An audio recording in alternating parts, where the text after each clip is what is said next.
Gird your loins. Pride Month is here. We'll talk about that. We're going to talk about the Soviet Union in America. Is that what we're turning into? And the FBI stonewalling the GOP. All that's coming up on I'm Right.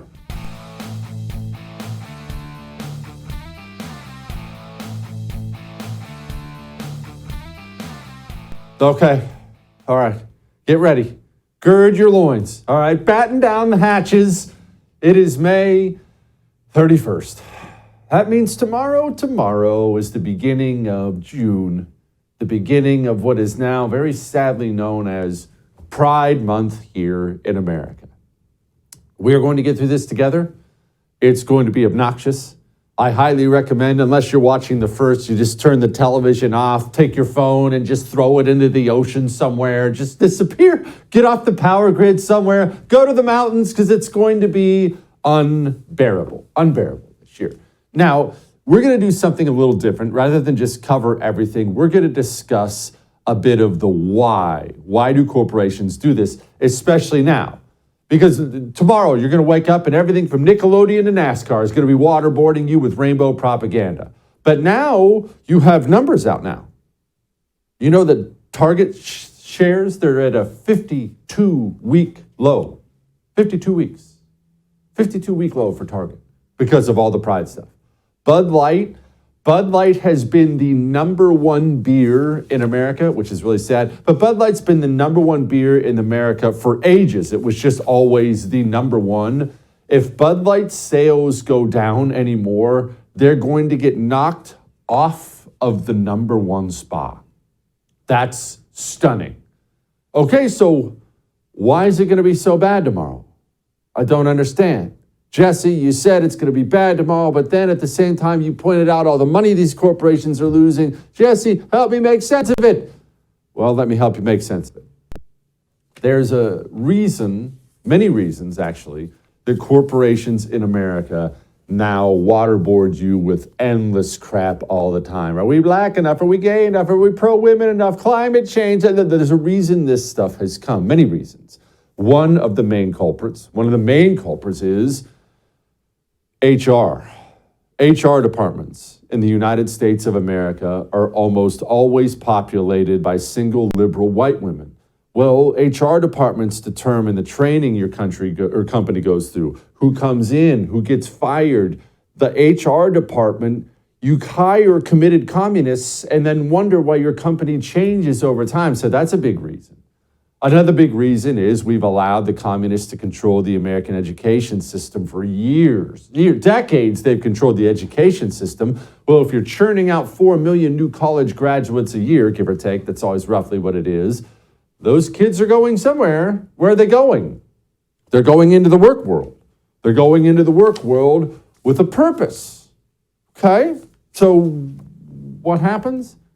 They get promoted. They work their way up through the work world. You picture a corporate boardroom full of a bunch of dudes with suits and ties and maybe smoking cigarettes and drinking a Manhattan with charts and graphs, and it's all about profits and loss and things like that. What you're not picturing is that college communist graduating and then 15 years there in that corporate boardroom. But the answer is actually bigger than that, much bigger than that. And this is one of the, I don't know about irony. I don't think that's probably a good way to put it, but this is one of the oddities of the era in which we live. We do very much live in the information age. And think about how incredible this is. Think about how many people in the history of mankind never even knew how to read, let alone write, and never held a book of any kind, a book. There were many periods of time in this planet, where if you had access to books, you were the smartest person on the planet. You had access to knowledge. The knowledge doesn't exist anywhere else. It's right there in books. You now live in an era where everything is right here. Every book you could ever want, right here. You can watch how-to videos on brain surgery. It's all right here. Everything you need through this little window that you hold in the palm of your hand. And yet, in this information age, people have never been less informed about the realities of life. You want to know how I know? Here, little experiment for you. I want you to do this with your normie friends. your normie neighbor Norm this weekend, when y'all are hanging out discussing the game or whatever, I want you to ask Normie Norm. I want you to ask him if he knows what BlackRock is, if he knows what State Street is, if he knows what Vanguard is. BlackRock, State Street, Vanguard. You know who these companies are? This is going to come back to Pride Month. Just stay with me. You're about to educate Norm. You know what these companies are? These gigantic financial corporations. How gigantic are they? Well, between those three companies right there, you know how much they control, how much money's under their control? $20 trillion with a T. That is roughly the equivalent of the size of the entire United States economy. $20 trillion. So how does BlackRock and State Street and Vanguard, how does that end up with? I will explain. This took place a few years ago. These CEOs, the major CEOs, well over 150 of them got together and they decided they were going to sign a pledge. And that pledge was, hey, we are no longer going to just serve our shareholders, people who buy shares. We're now going to serve stakeholders. And see, previously, shareholders are your entire job if you're a CEO or if you're on a board. The people who own shares, it's your job to make them money. Period. End of story. You're a corporation. When you dismiss the shareholder and instead talk about stakeholders, well, who are stakeholders? All the oppressed. Doesn't have to be anyone who owns shares in the company. Well, we have to do outreach to all the gays and all the black people and all the feminists and all the climate change. We have to reduce our carbon. Everyone's a stakeholder. We're going to take our money here at BlackRock and we're going to help those stakeholders out. But they don't use their power softly. Why do companies like Target still put chest binders for teenage girls in the front of their store? Well, because these gigantic financial giants, BlackRock, State Street, Vanguard, they replace corporate boards with their own people. Did you know ExxonMobil? They can now be found routinely running these ads talking about climate change and oil sucks. How could that be? How could an oil and gas company talk like that? Well, the financial giants replaced oil men on the corporate board with climate change nutballs. You want to talk about the destruction of an industry? They're replacing the corporate boards with communists. And the CEOs of these companies, they exist in this $1 million, $10 million world that you and I will never know. Let's say that roughly, because this will change. Let's say they make $10, $15 million a year. That's great money, obviously. We would all take that in a heartbeat. But that's not where the big boy money is. The CEO gets paid generally on the profitability of the company. If he's been a good boy, they check the old profit loss at the end of the year. That's interesting. Nice. Write him a $30 million bonus check. Stuff like that, right? You're taking the old lady out on a yacht. That's not how it works anymore. Now that BlackRock and State Street and Vanguard are controlling these major corporations and replacing their boards, your CEO bonus at the end of the year, it's not going to be on things like profits. Hey, how much of our company's budget did you spend on gay people this year? On trannies? Did you spend $50 million on trannies? You did? Nice, hook this guy up with the bonus check. That's how it works now.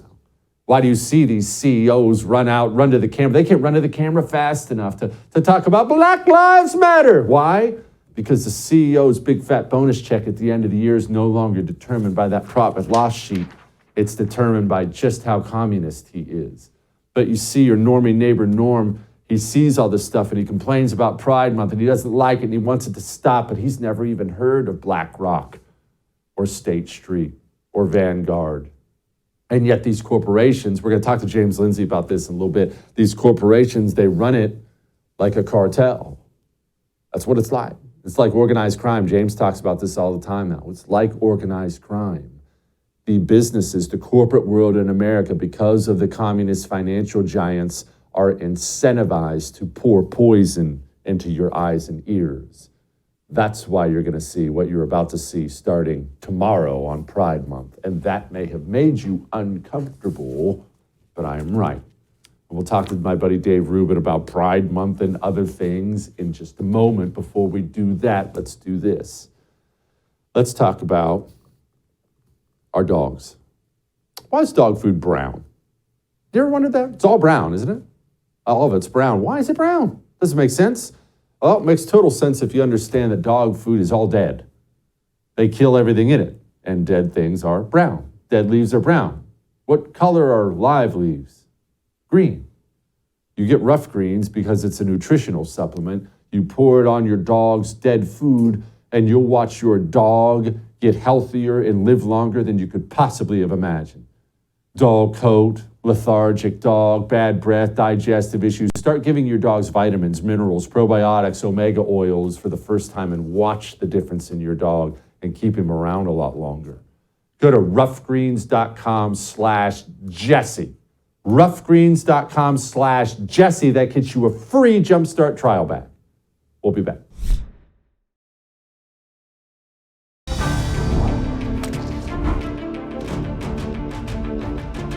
The discussions that have arisen and the narrative that's arisen around Bud Light is probably a good lesson for every CEO in every sector of the economy. Number one, it highlights the power of social media. They took it out by basically boycotting the product immediately. Yeah. And switching preference to other brands that did not make them get involved in this issue. Now, if you're trying to manage that and trying to learn something from it, and I certainly talk to all my CEOs about this because here we are talking about it in its second month. Yeah. This is a nightmare from hell for the brand. So when you go into gender narrative on a beer, which is primarily consumed by men, maybe you should have thought a little bit about that in reading that room. Joining me now, Dave Rubin, my buddy, obviously host of the Rubin Report. Dave, okay, help me understand this.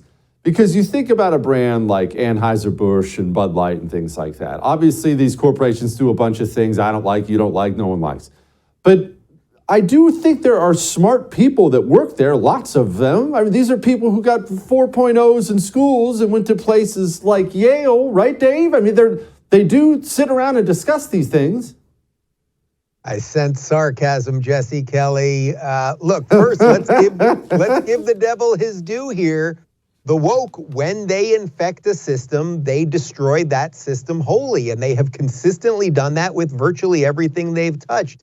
I wrote down one line that Kevin O'Leary said there, not make them get involved in this issue. That really is what this is about. If you are trying to sell beer, there are quite literally thousands and thousands of brands and subcategories of beers out there, right? So if you're buying a beer, it's usually because of some sort of brand loyalty, or you saw a commercial that maybe turned you onto it, or you like this or that can, whatever it might be, or you like an IPA as opposed to a light beer or whatever else. But the point is, there's so many choices that why go out of your way to have Dylan Mulvaney in your commercial and have his or her face on the can, et cetera, unless you are trying to push something that has nothing to do with selling beer. And by the way, we know that's exactly what they were doing because the marketing executive in charge of this was on a Zoom call.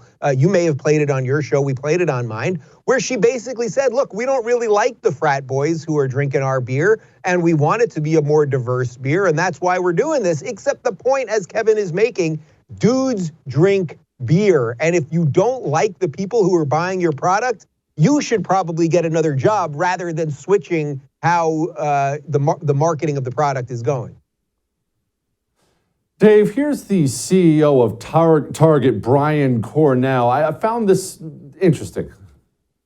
Some of the companies that I've worked with, whether it's Target today or in the past working for PepsiCo, that common thread was recognizing that diverse and inclusive environments deliver great results. Yeah. And I've always tried to ensure that our leadership team, our organization reflected the consumer we serve. And when you get that equation right, it's the right thing for society. It's the right thing for the team. It's also the right thing for business and shareholders. So I think we all have an oversized role to play right now to advance diversity and inclusion, to stand next to our Black leaders who need our support, to make sure it's really clear in our industry and our companies, we're not going to tolerate racism. Dave, do you think these guys are starting to understand that they're in between a rock and a hard place now? The Target, the Bud Light stuff, we got Pride Month coming up tomorrow. Do you think there's apprehension in the corporate boardrooms about what's coming? Jesse, I have 3 words for this guy. Step down, Whitey. If he really believes anything that he's saying, find a Black lesbian who can do that job, because I'm sure one exists. So don't just sit there and tell me how much you love diversity, Mr. Old White Man. Step down and prove it. They are complete fraudsters. I have no doubt, I don't know his entire resume, but I have no doubt that to become the Target CEO, you have to have a pretty solid resume working at Pepsi, et cetera, et cetera. If you think for 1 second that in this guy's 40-year career, he was hiring people based on sexuality or skin color to build out the best product, the best companies that he could so he could get that pretty lofty freaking title of Target CEO, you're completely insane. No, he brought in the best people possible to move product. That is the point of a CEO. You sell product, your shareholders are happy. You've hopefully put a good product out there. You can expand, grow your business, move into other cities, et cetera, et cetera. He's a liar and a fraud, but that's what all of these guys are. And I think what will help turn some of this around is that eventually the shareholders of these companies, if you're the CEO, you have a fiduciary responsibility to your shareholders to make a profit. If you keep going out of your way to do things that gets the average person to turn against you, and then we've seen Target's stock price plummet. I think they've lost about $10 billion in market share, if I'm not mistaken. Well, then eventually you're no longer doing your duty to the shareholder. So I think all of these guys have some comeuppance on the way. Dave, the Disney stuff, because it's primary season now and just the field gets flooded with all kinds of lies and things like that. Would you remind people, how did there get to be a controversy between Disney and the Florida government in the first place? And what's the status of all that now? How did all this come to be? God, it's so ridiculous. Bill HB 1557, which I wish more people called it that instead of, quote, don't say gay, end quote, which had the word gay wasn't even in the freaking bill. It was about parental rights in education, and should you know what your kids are being taught and who's teaching it to them, and literally should a 5th grade, not even 5th grade, I was gonna say 5-year-old, but a 7-year-old 2nd grader, should a teacher be allowed to talk about gender and sexuality privately with them for months, call them by a different pronoun or a different name altogether, and not inform you, the parent?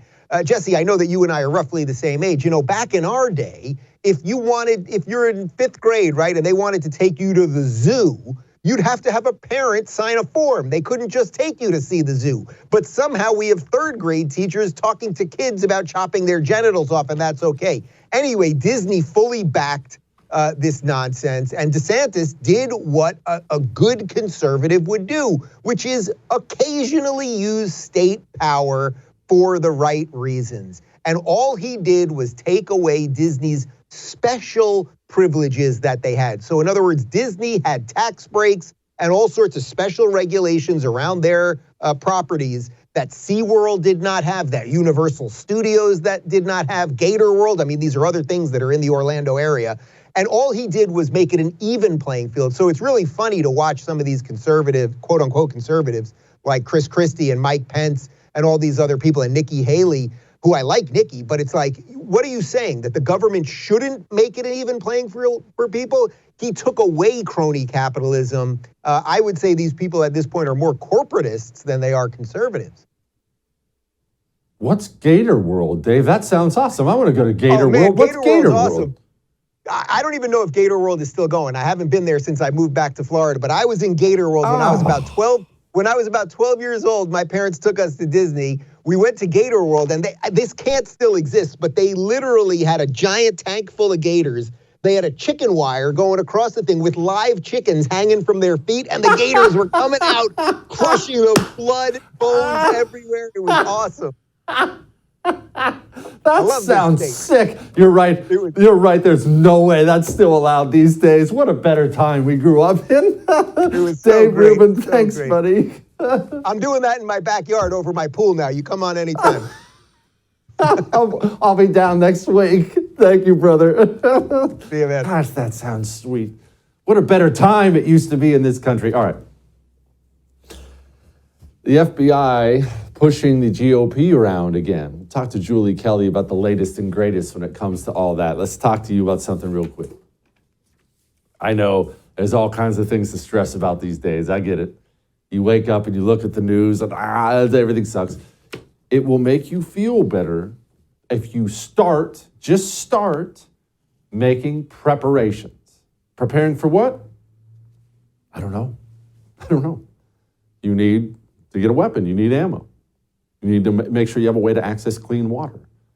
You need emergency food. Every person, this is the basics of survival. I don't know what the future is going to bring. Everyone needs 3 months worth of food in their home. My Patriot Supply has 3-month food kits prepped and ready. You'll sleep better. I sleep better knowing I have it. Everyone in your home needs one. They ship free and they ship fast. Go to preparewithjessekelly.com and they're $200 off. Preparewithjessekelly.com. Take advantage of the sale. We'll be back.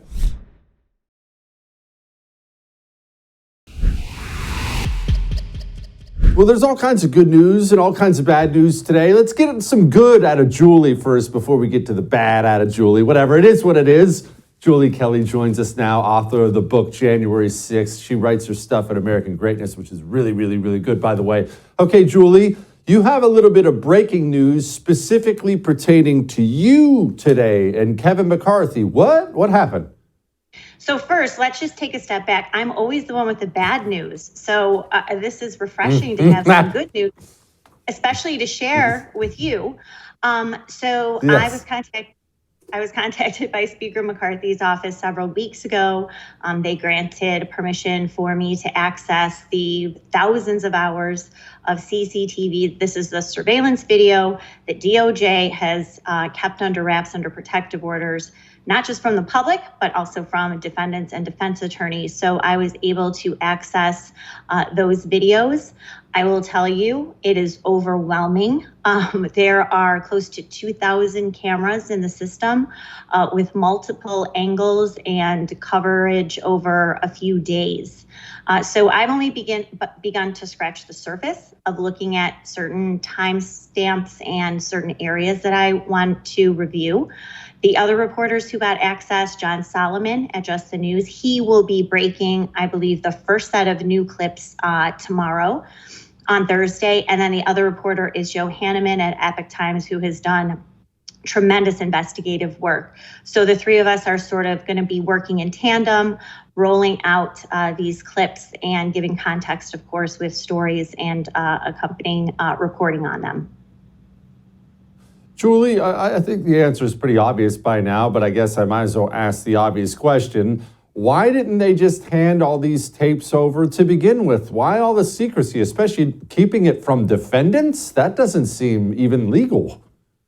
So I know what you're asking. I just want to make sure that it's not Speaker McCarthy or Republicans who are keeping it from the defendants. They actually have given defendants and defense attorneys access to tapes that they have not seen in over 2 years.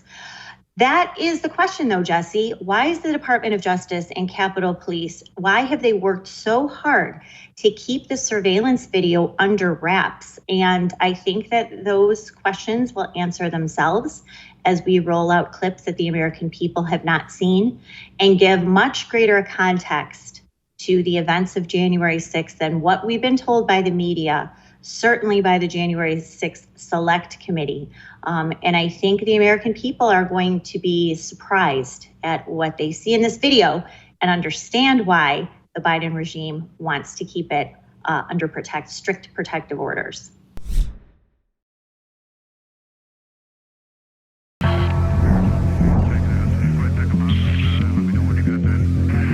I like to learn. That's why I like James Lindsay.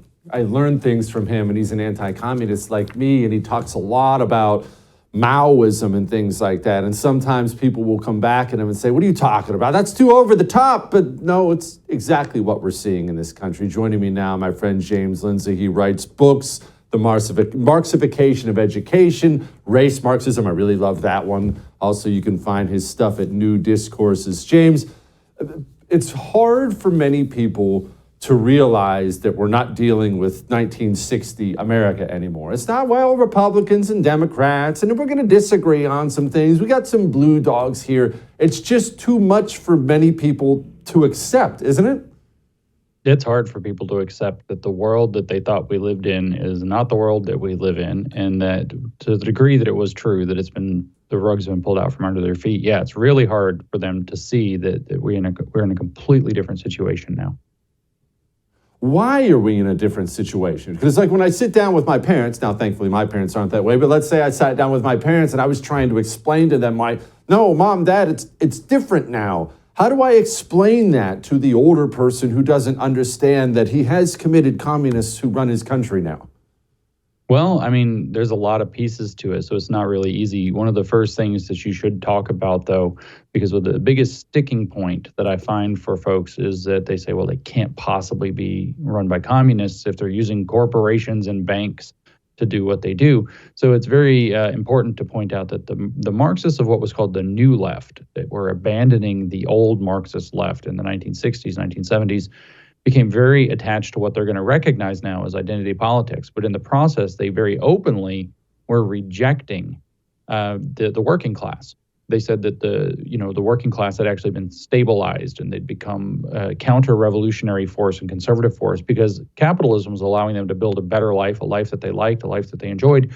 And so all of a sudden, what you have is happening through the 60s and the 70s is you have a movement in left-wing Marxist thought that uncouples from any fealty to the worker and thus any hostility to the managerial elite in the corporation. So they could actually work their way into those corporations and start exerting their power from within them.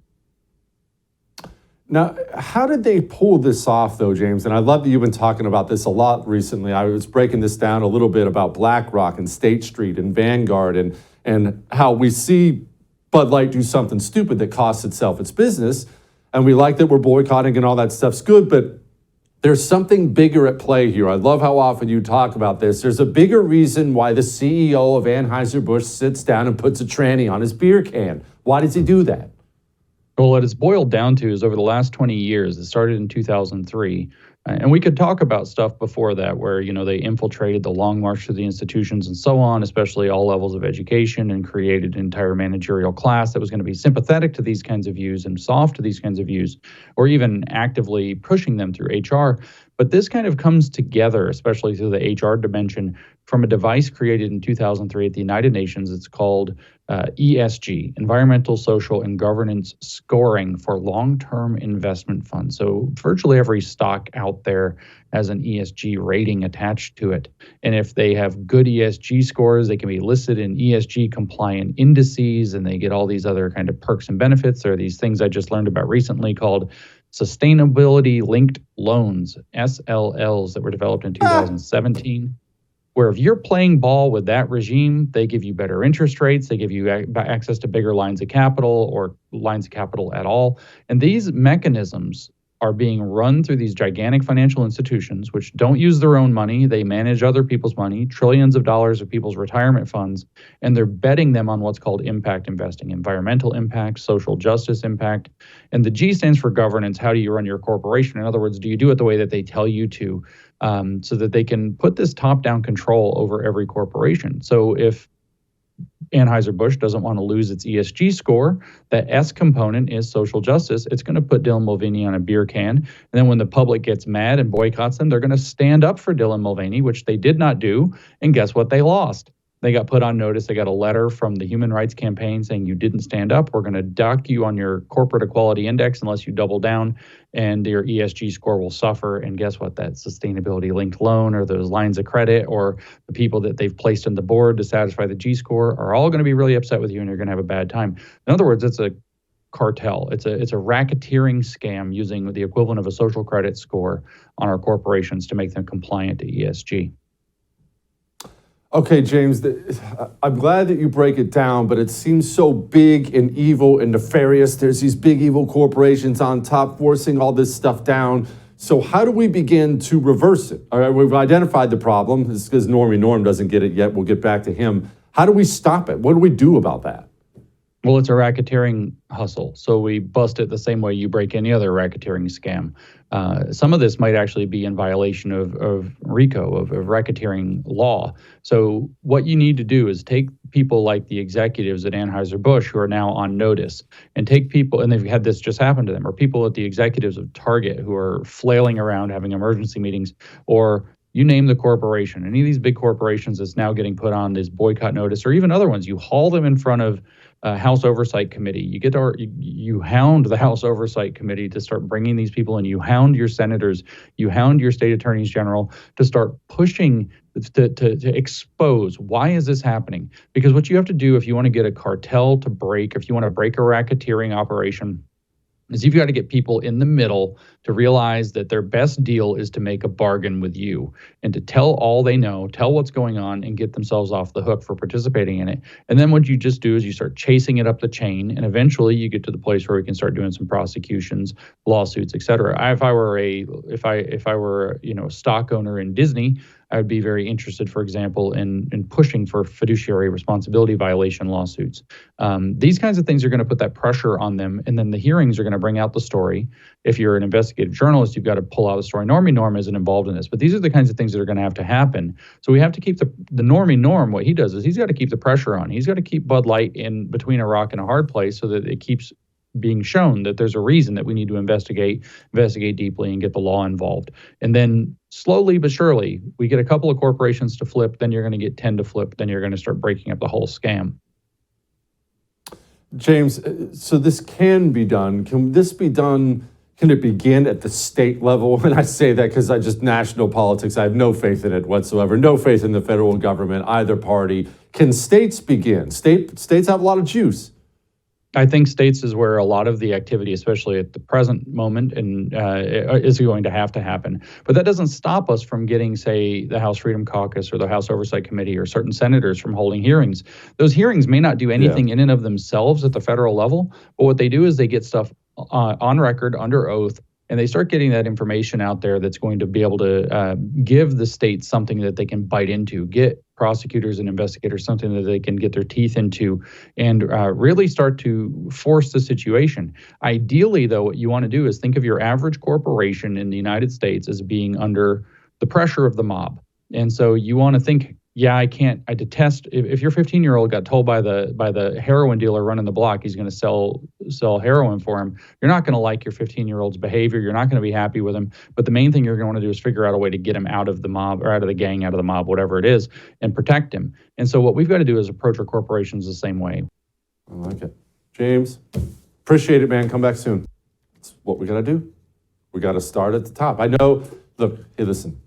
I know that sounds daunting and overwhelming, right? Because we can't just automatically do it, but it's a goal, something to work towards. Remember, we're in a long war here. Several decades down the road will we see the fruition of many of these things. So just stay at it, right? Be strong enough to stay at it. Take your chalk. Make sure your testosterone levels are remaining high so you don't wake up one day and say, Jesse, I'm not in the mood anymore. Jesse, I can't do it. Natural herbal supplements. Female vitality stack for the ladies. I've got old women emailing my show telling me they can't nap anymore. They have so much energy now in the afternoon. Natural herbal supplements from the anti-communists at Chalk, my friends at Chalk. Female vitality stack, male vitality stack, 35% off when you go to choq.com, promo code Jesse. Chalk.com, promo code Jesse. Go. We'll be back.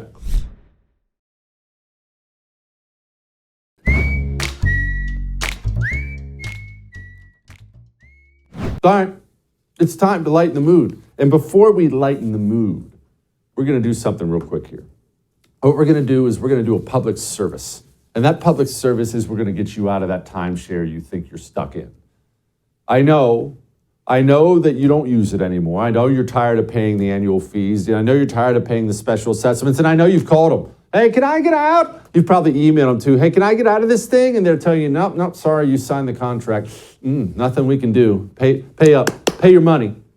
But Lone Star Transfer has heard this story 1,000 times. In fact, they've heard this story over 18,000 times because they've helped over 18,000 timeshare owners legally and permanently get all the way out of their timeshare. You're not stuck. You're one phone call away from freedom. Call 844-310-2646 and get out. One phone call. 844-310-2646.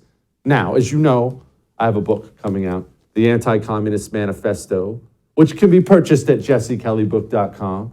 And there are a million reasons I love working at The First. I love the people. They let me say whatever I want. They also make hype videos for me for my book, and it's sick. Here's this one. For too long, we've been led to believe that communism is a thing of the past. But the truth is, communism is alive. It's here, and it's infiltrating every aspect of American life. Introducing the Anti-Communist Manifesto by Jesse Kelly, the practical guide for patriots ready to defend our nation from its most dangerous enemy. Discover the shocking extent of communist infiltration in our education system, their alliance with American corporations, and the twisted truth behind environmentalism. This eye-opening book exposes the true face of communism and empowers you to fight back. Join the fight for freedom. Pre-order your copy of the Anti-Communist Manifesto today by going to jessekelleybook.com.